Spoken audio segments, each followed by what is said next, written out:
My dear friends, this is a new opportunity to be with you.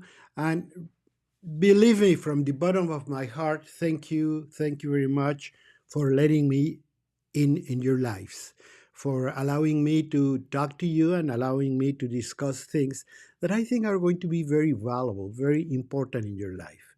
I'm Dr. Rodrigo Rodriguez, and I have been a doctor for over 50 years. And I have dealt with, well, what doctors deal with disease. But what's a little bit disheartening to me at this point is that I see how uh, how we are missing big in our health system. It used to be when I started as a doctor, we used to have whole hospitals dedicated to tuberculosis. Tuberculosis was a big killer. It killed a lot of people. We were very much afraid of it. I mean, when you had to rotate into a tuberculosis hospital, oh my God, my mother would bless me every morning before I went to that hospital, and you took a lot of precautions, very much of what we have lived with COVID. Uh, but it was really important. And how important? Well, just let me give you a figure that's very important. In the 19th century, that's in the 1800s, the number one killer for humankind was tuberculosis. This is how many people were sick, how many people died, and you have operas and novels and theater pieces all around young people that succumbed to the disease, to tuberculosis. But tuberculosis was a little bit like COVID in our day. It was a disease that came from somewhere, and then all of a sudden you try to protect yourself, you try to resist the disease, you have to be prepared, you can do a lot of things. And uh, and uh, that preparedness can go a long way, that can help you a lot. But nevertheless, you are procuring not to get involved in certain activities because you want to keep that disease away from you. But what we're looking at in our time is we're looking at diseases that not only we keep away, but we call them, we bring them to our lives, we pay. I mean, the money you make when you go to work, your paycheck, you go to the store and you buy a pack of cigarettes. So you're not only keeping it at bay, you're paying for it.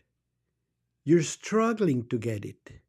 Or you give your children tons and tons of sugar, and they're going to grow obese, and they're going to grow sick, and they're going to become diabetic. How bad it is? Well, let me tell you that in many cases, a child uh, can be lighter than the amount of sugar he consumes in a year. So it's not strange. I'm not telling you anything far fetched that some children might consume over 50 pounds of sugar a year.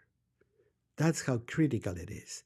And once again, you take your paycheck, you have your own money, you had a lot of work for it, and then you go and buy sugar, and then you go and buy cigarettes, or you buy alcohol or drugs or anything like that. What are we doing? I mean, are we have we lost track of things? Are we so ignorant that we don't understand that by doing a lot of things that we do every day, we're damaging our body? Are we that far from understanding that we have to care for our bodies and make sure they function well and make sure they continue to be healthy? It seems so in many cases. That's I was telling you, it's a little bit disheartening to see people doing this, because when you are a doctor and when you try to be responsible as a doctor, you try to help people. You try to make sure that they will continue to be healthy. You make sure that you're going to help them in one way or the other. Yet you see these people doing everything they shouldn't be doing. And when you tell them to stop smoking, when you tell them to lose weight, when they do tell them to take care of their blood pressure, etc., they say yes, but they really do nothing. Okay. Now, what we've been talking about in the last few programs is about human nutrition as the foundation of a lot of the things that we're looking at. Cigarette smoke is a very well known toxic. And that toxic should be, I don't have, I hope I don't have to give you any good arguments of why we should stop smoking. It's bad news all over. In certain things, you might find a little bit of benefit. People might say, well, if you do this, it's bad for you, but could have certain benefit. Let's say alcohol. Okay, there's still the argument that small amounts of alcohol, particularly when it is fermented alcohol, as in wine and beer, could even be beneficial. But cigarettes, you have nothing to go for it. But let's talk about the other part, and that's what I've been talking in the last few programs. Let's talk about something more important, something we cannot definitely live without, and it is the food we consume. The food that we consume is going to be very important. We are what we ate. We are what we have brought in. And to make everything possible, we have all the energy, all our thoughts, our nervous system, our muscle, every part of our body needs energy to function. Like your car, like your TV set, like your computer. Everything needs energy. You have to plug it in and draw energy from wherever. Same with the body. The body needs a lot of energy, uses a lot of energy, develops heat. That's very well known. We have a certain temperature that we can regulate to a certain level. And if we go higher or lower, we are in trouble. Why? Because all our functions depend of a group of substances called enzymes. And those enzymes work at a given temperature. If the temperature goes down, they slow down. If the temperature goes up, it goes up. Now you can do that for a limited period of times and for limited, very limited number of degrees.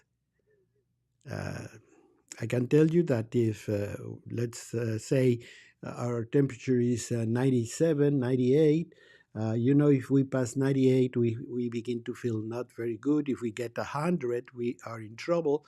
But if we pass 1, 2, 1, 3, 1, 4, we could even die. We can kill part of the brain. So that's that serious. And if our temperature goes beyond certain point, we're going to be dead too. So, or we're going to go to a hospital, to emergency room, and it's going to take a long time to recover. And we might have a gangrene of distant parts of the body, like our toes and fingers. So all those things are very important to know. So we have to eat, and we have to eat to generate energy and to make part of our body. Our body is compound of a lot of biochemical substances, of biosubstances that are what we are. Okay, so that's why we say we are a biological machine, because we're live. We can change. Not only we can change, but we can produce change, and we live from that change. So everything you bring to your mouth is going to be very important. Very important that you think what you are doing. It's not a game. It's not simple. It's not just a pleasure. I know eating is pleasurable, but you have to have a purpose of what you're going to eat because of what. So every time you sit at the table, every time you go to the market, every time you prepare something to feed your family, You have to thinking of what are you doing? What is your purpose? What is what you want to accomplish through that meal? And if all you want to do is to make them happy for a little while, well, you might as well give them Coke or inject them heroin. They're going to feel great. For sure, they're going to ask for more, but you know it's not going to be good for them. And you love them. So if you love them, you have to go to the market and you have to start thinking, what am I going to do for this family that I love? What am I going to do for these children? What am I going to do for my spouse or the people that live with me, my mother, my mother-in-law, etc.? I want to make them feel good, eat well, enjoy the food, and gain health. If we start thinking in that direction, we are beginning to make the right changes. And let me tell you, you're not today who you were last month, much less what you were a year ago or 10 years ago, because we change. We create new biological molecules. We kill and create new cells. We replace a lot of parts of the body along the life. And as you do that, you are really creating a new you every day. Now, it is your choice if that new you is going to be made, manufactured, assembled with poor quality materials, or if you're going to give your body top-notch quality because you want healthy cells. You have powerful functions. You have a very strong immune system. You want a very well-balanced hormonal system. You want a bright, beautiful, alert nervous system. Because you want to be able to enjoy life. You want to be able to dream and enjoy the people you live with. You want to see a sunset. You want to listen to music. And all that can only be accomplished one way. If you build your body with first quality material. And that's what we have been talking about when we talk about food. That's how important it is. So stay with me because we're going to take a nice ride.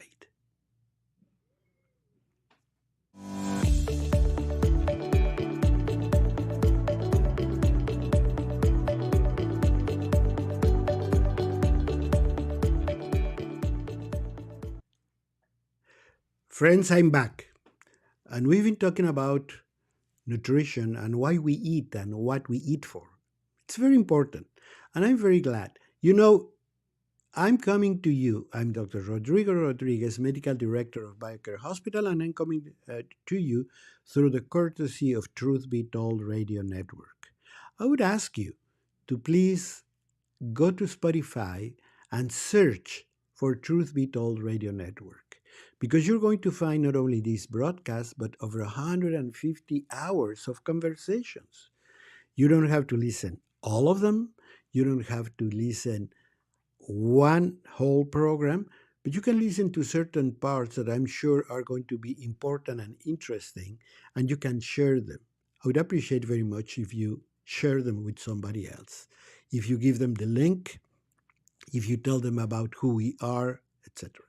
Because that way, we're going to create a big group of people, a big group of, I wouldn't call them followers, I would call people that join together because we have a common thought and a common quest to create a healthier new generation of people. And that begins with ourselves. No matter how old you are, because you are not the same person you were 10 years ago, because you change all your cells, you change all your body.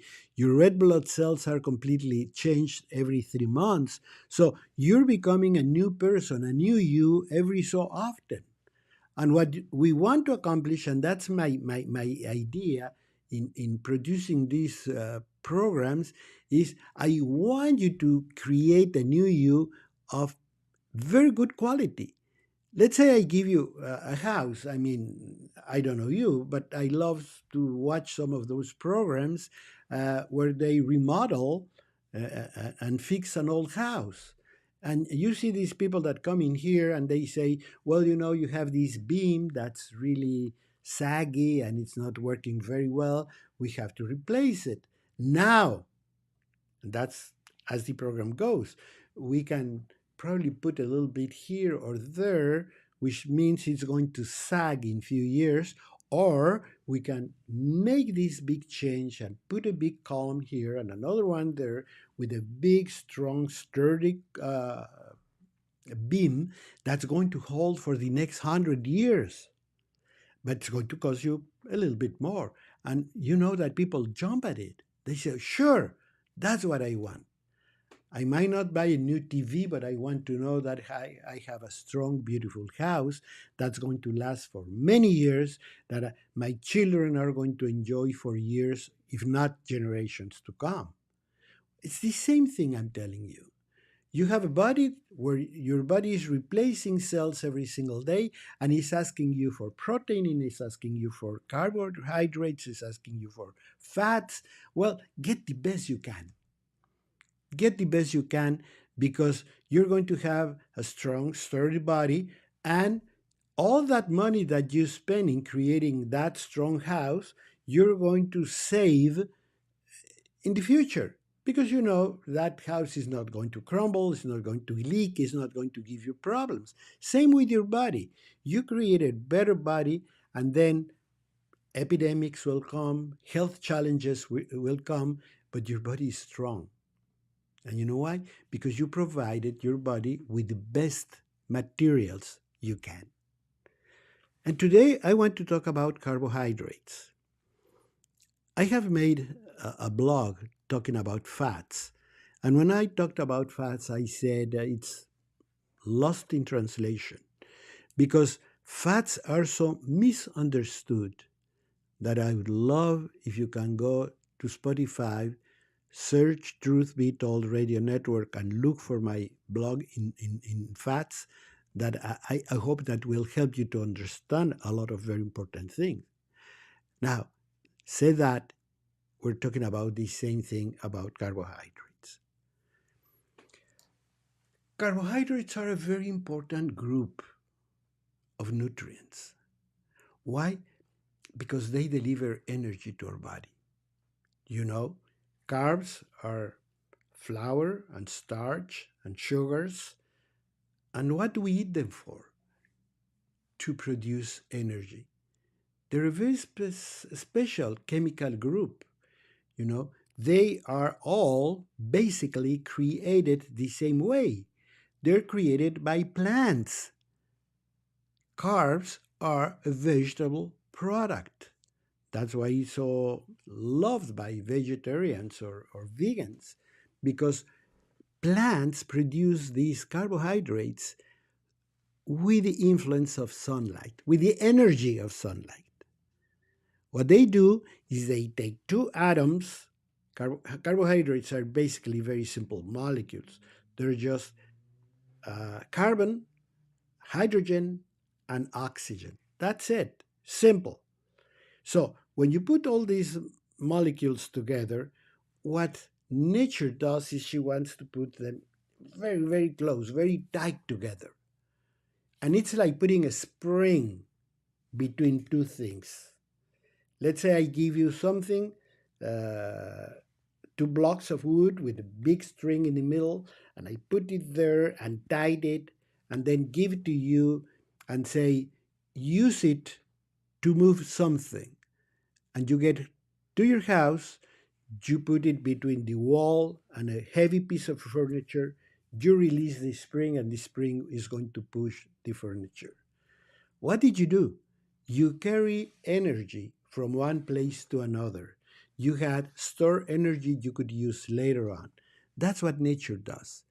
Nature, through plant synthesis, is going to grab molecules, put them together, and invest a lot of energy to create these molecules.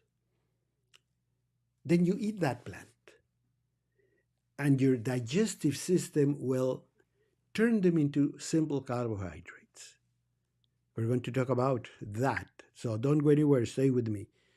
And when you turn them into simple carbohydrates, they enter the bloodstream, they go to every cell, and whenever you need a little bit of energy, you take those molecules, they release the energy, and then your body is warm, your eyes are open, your muscles can move, and you can do a marathon, and you can lift a weight, and you can go climbing upstairs, and you can hug your family, and you can prepare a barbecue. You can do a lot of things because you have energy in your body. It's the battery of life, in one word. And that energy can produce a lot of things. Without energy, your body is going to go nowhere. It will not be able to function. Without energy, you're dead. Your body becomes cold, we know that, and every single function stops. But once again, heat in the body will help a lot of other chemical reactions to happen, and we're going to be healthy and functional. Not only that, but carbohydrates can also be part of certain cells, of certain organs. So one part is for energy, and the other part is to build part of our body. That's how important carbohydrates are. And what we have to do is we have to choose them well. We have to know them better. We have to get more information. Remember, information is power. Information is going to guide you through the labyrinth that choosing foods many times is. So you have to think, okay, what am I going to eat today? They tell me I need carbs. But let me stop at this point for a little bit, because carbs, like fats, have been both vilified and praised at the same time. Some people tell you that carbs are really bad. They're very bad for you. They can make you diabetic. They can make you obese. They can give you high blood pressure. They are the source of all the present illnesses that we have today. And other people will tell you the opposite, will tell you that carbs are very important because they feed functions, they feed immunity, they feed a lot of things that are very important to life.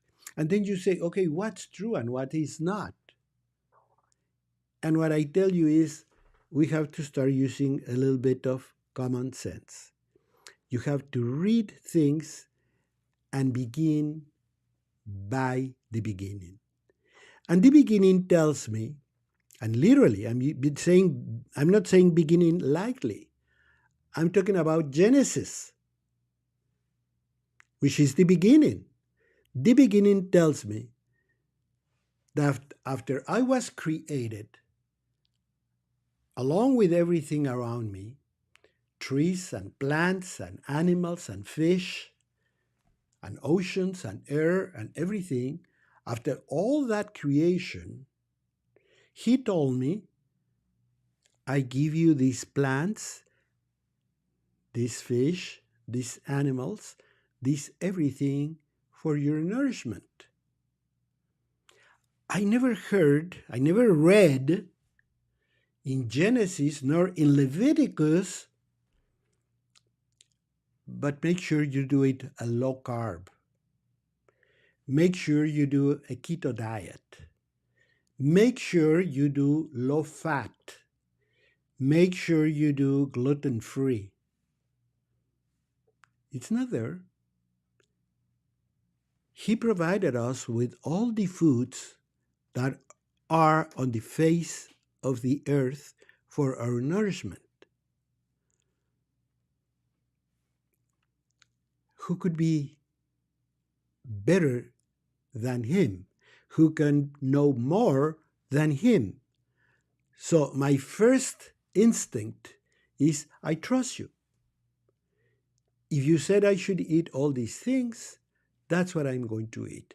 So in modern science, we say that humans are omnivores. We eat a lot of different things. We eat fish, we eat meat, we eat shellfish, we eat plants, we eat mushrooms, we eat algae, you name it. Why? Because also through generations, we have made a trip through time. So we used to eat this in this century and then this in the other century. So it goes generation after generation. And then we moved. I mean, humans began in Africa, then they went to Europe, then they went across America. So they were finding different type of foods. And that journey through time and geography created what we are today, an omnivore animal that eats everything that God has created for him. You see? We have to start using our common sense. Don't go anywhere.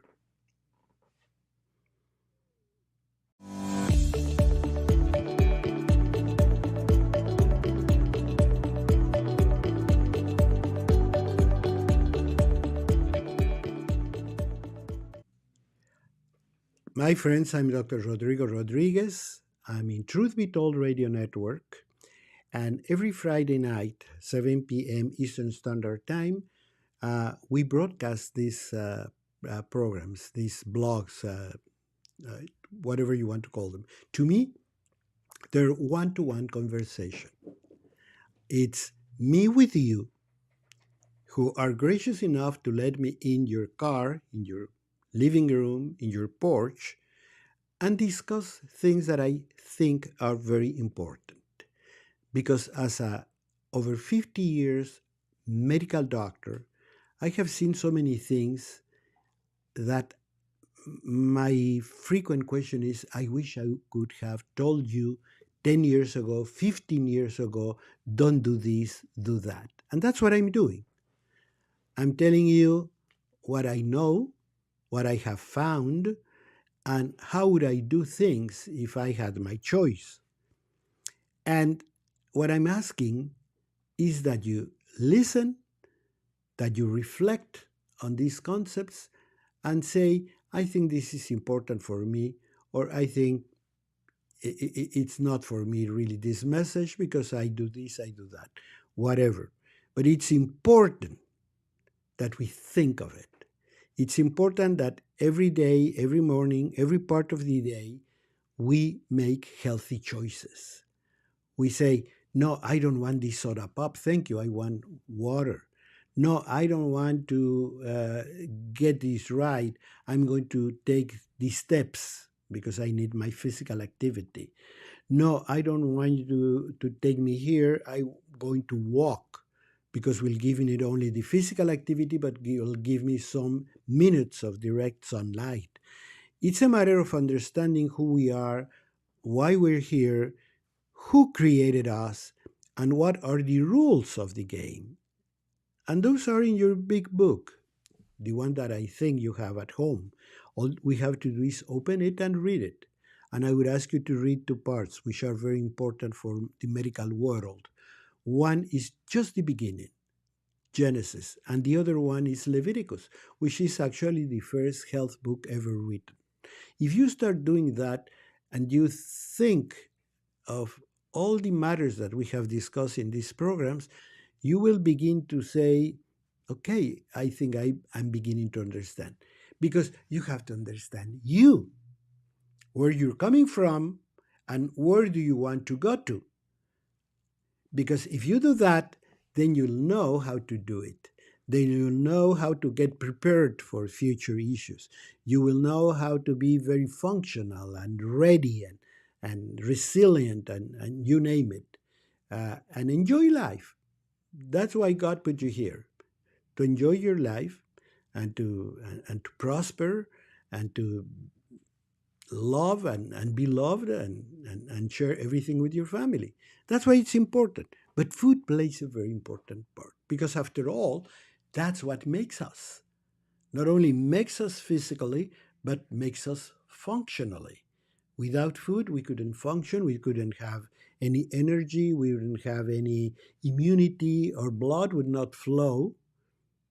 Okay, and if the blood doesn't flow, well, life is in the blood. You know the rest. So you have to sit and reflect on all of this and talk to your family and talk particularly to the younger generations because we don't talk to the younger generations. I remember my mother or my grandmother telling me, no, you have to eat fish because winter is coming. You have to have a lot of lemonade because I know the flu season is approaching. Now you have, I mean, who doesn't remember this one? Get your sweater, cover up. Okay. There was, when I was a kid, there was a saying that said, what is a sweater? A sweater is a thing you wear every time your mother is cold.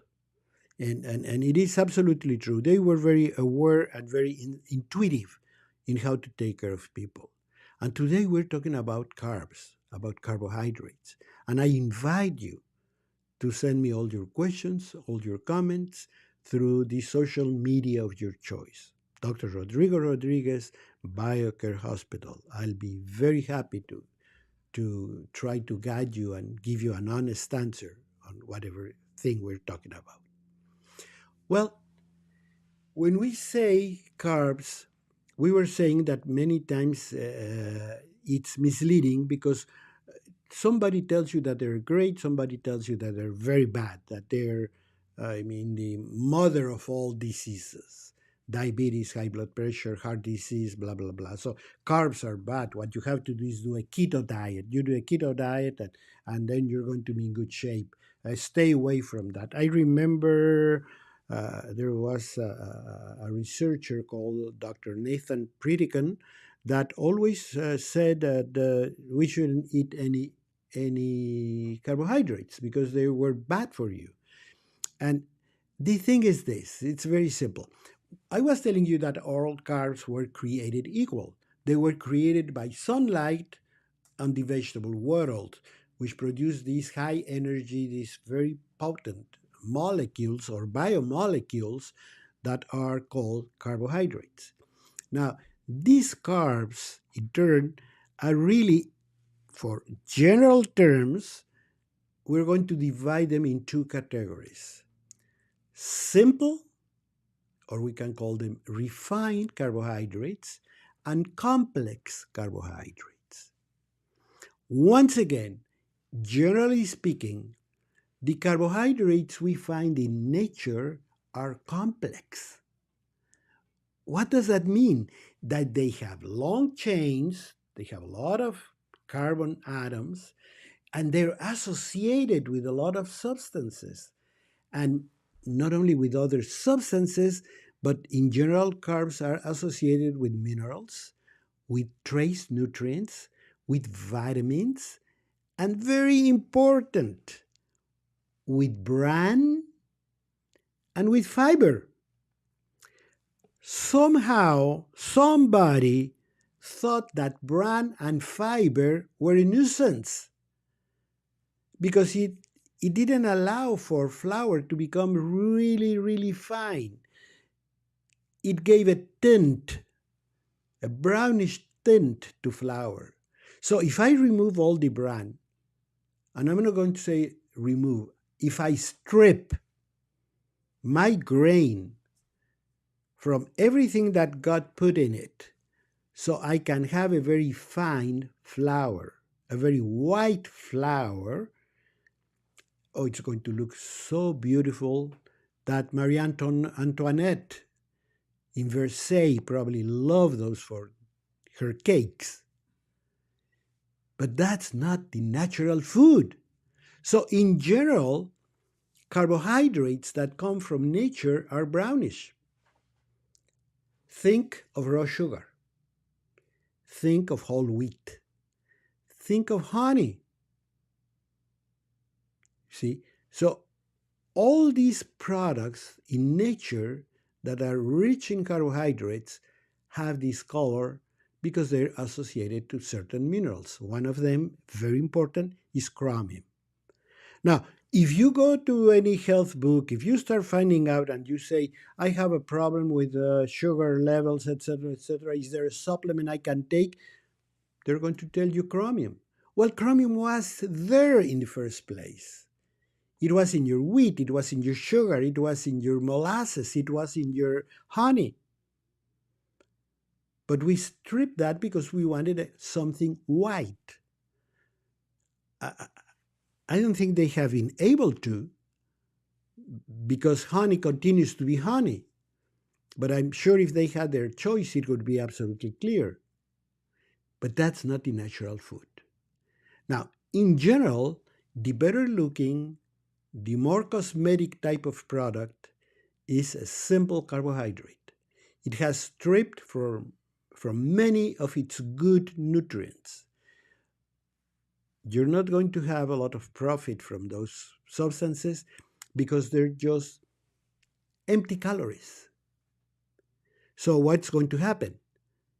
You eat them. That's what we're feeding America with today. White sugar, white flour, and what we have is diabetes, obesity, and all these problems. So what we have to do is we have to go back to the basics. Because if not, we're going to destroy the future generations. And we're already going through it. If you look at the numbers, and it doesn't take too much, I mean, you can go on your cell phone and check the diabetes tendency in America, and you're going to see, you can look at it by ages, that you're going to see that younger and younger people are getting diabetes in bigger and bigger numbers. What's telling you that? That's telling you that we're mistreating our new generations with foods they shouldn't be consuming. So what do we have to do? What we have to do is go back to some common sense. We have to say, I have to make some changes. And I have two rules that have helped me a lot in all my years as a doctor. One of them is the 100-year rule. What is that? A 100-year rule is, I know nutrition and all these things are very confusing many times, I have said it, and might be not as easy for you to understand, but all I can tell you is that 100 years ago, we didn't have near as much the heart disease, the obesity, and the diabetes we have today. So why don't we eat as they ate? So check the books, check things. I have watched in YouTube, for example, documentaries that tell you how they prepare bread or how they prepare sweets 100 years ago. And that's going to give you a hint. They didn't eat as we eat today. They didn't prepare flour as we prepare it today. So why don't we start doing what they did 100 years ago when heart disease were very low, diabetes, a very rare disease of older people, obesity didn't exist. I have a picture that I love. It was taken in the 1950s at the opening of a very famous national ice cream factory. And you know, I don't see anyone fat in there. And I saw a picture of people celebrating the 50th anniversary of the same company. There's not one thin person in that one. So we have to learn what to do. I'm missing the second rule. I'm not missing it. I'm leaving it for later. So go anywhere and follow with me.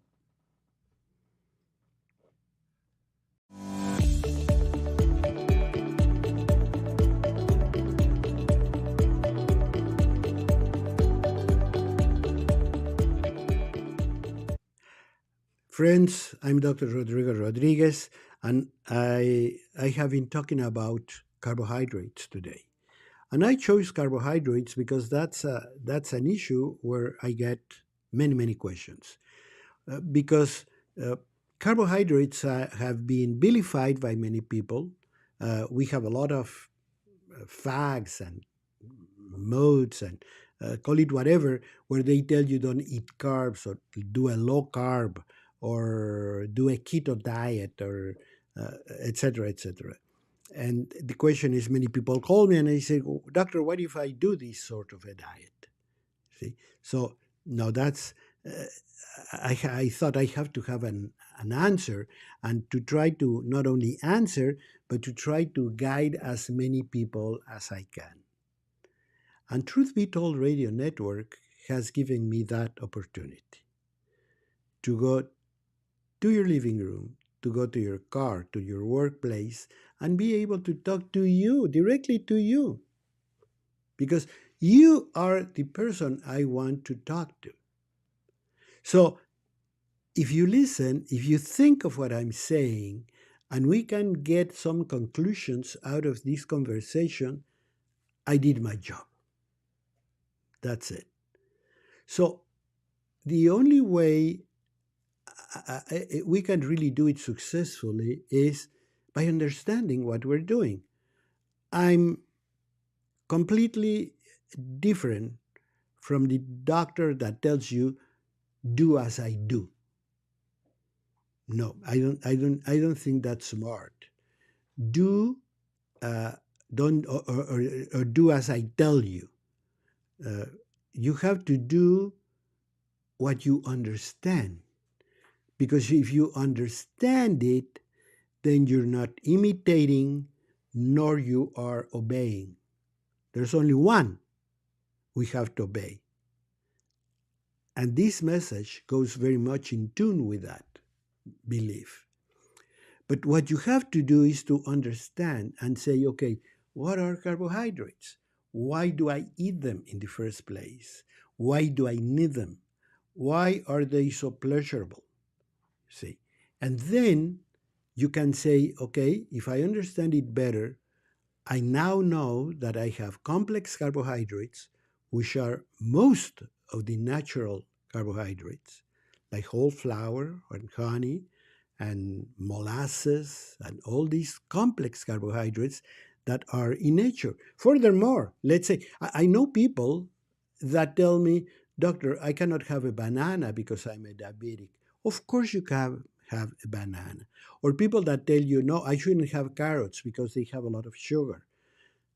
Sweetness is not necessarily a sugary thing.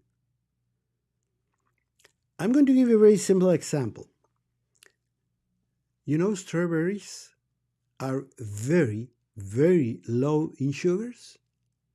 Strawberries. And you can say, doctor, but they taste so good. They are so sweet. No, they are not. Strawberries are acid, rather, not sweet. What makes them sweet is your nose. It's the aroma. And now that we have just passed COVID, you can ask people who lost their sense of smell on how tasteless, and how boring food was. Because a lot of food qualities are smells, not flavors. And strawberry is one of the less carbohydrate content type of fruit. Bananas, yes, they have more, but they're again a complex carbohydrate.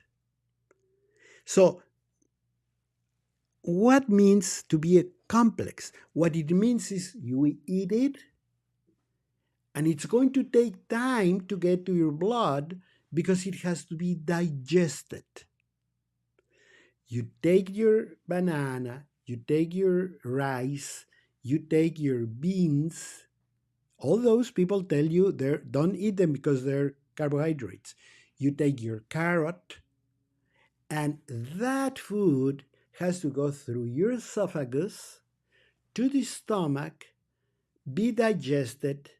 It's going to pass to the duodenum, where it's going to receive the bile and pancreatic enzymes, and then it's going to go to the rest of the bowel, and then all the molecules have been broken down, and then they're going to go into the bloodstream. But I don't know if you know, but I'm going to tell you, everything that comes from the gut into the blood doesn't go directly into the blood. It goes into the blood through a very special circulatory system that takes everything we absorb to the liver. And the liver decides what goes through and what not. And if you have a lot of sugar, it's going to send it somewhere. If not, it's going to store it and keep it. And then it's going to release sugar as the body needs it.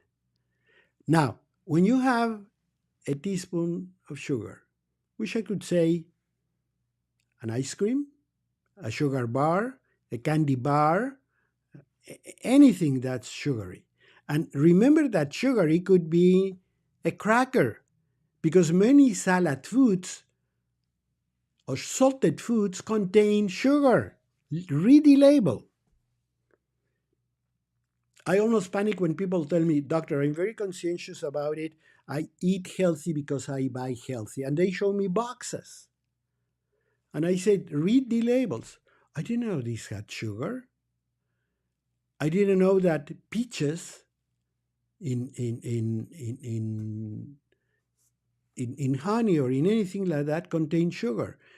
Any food you buy packed, make sure you read not only the main ingredients, but read the fine print, and you're going to find some sort of a sugar. And that creates a problem, because refined sugars and refined flour, as soon as you put it in your mouth, it's going to enter the blood. But now it will not go to the liver. It's going to enter the blood, the whole system. It doesn't have any way to sort it out, any way to decide whether you go through or not. It's already in your general system. And what the body does is react with a lot of insulin. Oh my God, there's a lot of sugar here, and there goes your pancreas. How many times can it take it before it starts to fatigate and you start becoming diabetic? And there are tests you can do. You can tell your doctor, "Doctor, you think I'm going to be diabetic? Do I have?" He's going to make simple blood tests and tell you, "Yes, I think you're going in that direction." What else is going to happen? The other thing that's going to happen is, because your liver gets all this overload of sugar, is going to start getting it out of the bloodstream and putting it somewhere and create a problem for the liver itself. And then you go to the doctor, and the doctor says, "You have a fatty liver." And that fatty liver was not because of fats, it was because of sugars. Because the body doesn't know, the liver doesn't know what to do with so much sugar, and it's going to store it in the form of fat. The liver can convert sugars into fats and store them. Because supposedly, you ate a lot because you had the opportunity to eat a lot today, but God knows if you're not going to be able to eat in the next 3-4 weeks, because you're living in the wild. But no, you live in suburbia, and you can go to the same place every day, 3 times a day, or open the fridge and take a gallon of ice cream. You're going to get sick. So make sure you don't do it. Make sure you understand it. Make sure people at home know it and understand it, because you're going to have a leaner, healthier, happier group of people at home. And you're going to be able to plan a lot more things, a lot of errands and excursions and trips and everything, because everybody is going to be up to a very healthy level. So Do it for you, do it for the family that you love. Make sure that you think of all of these things. Make sure you not only hear this program, make sure you hear it twice. Make sure you go to your computer and review facts. Make sure you ask questions. But make sure young people understand a lot, and many times better than we do. Make sure you talk to them. Now, there might be a point where you say, I don't really know what to do here. Well, that's what we are here for. BioCare has a kitchen that's 7 times the size of the pharmacy. Believe it or not, I'm probably the only doctor that goes every day to the hospital kitchen and looks what's cooking, what they bought, how they store it. I make sure that our food has the quality our patients need, because I truly believe that thy food is thy medicine. If I don't have the quality of food, if I don't have that quality supply for those people, they're not going to improve. And what better way to improve your health than doing it by eating? We have to eat one way or the other. We have to eat several times a day. We have to do it. We love doing it. Why don't we review what we bring to our table and make sure we're really feeding our body with love, with care? It's like having a pet. It's like having a beautiful garden. You use fertilizer, you water it, you take weeds out, you clean it. That's what I want you to do. What I want you to do is look at you as probably the best living thing that God has put in your hands. And He asks you to feed yourself, and He asks you to take care of it. Furthermore, you are responsible for other people at home. Well, do it. Share these comments, share knowledge. Ask them to go to their computers or to their phones and look about certain subjects. Take a look, just look at what is a complex carbohydrate. What is a refined carbohydrate? See where diabetes is coming from. See where high blood pressure is coming from. See why we're getting fatter. See why Japanese people are a lot leaner than Americans. Because if we start looking at all those variables, if we start looking at all those values, in just few years, we're going to be thinner, better looking, and healthier. And we're going to have the capacity to meet any health challenge that future can send to us. I want to see you next Friday, and I hope you're going to be there.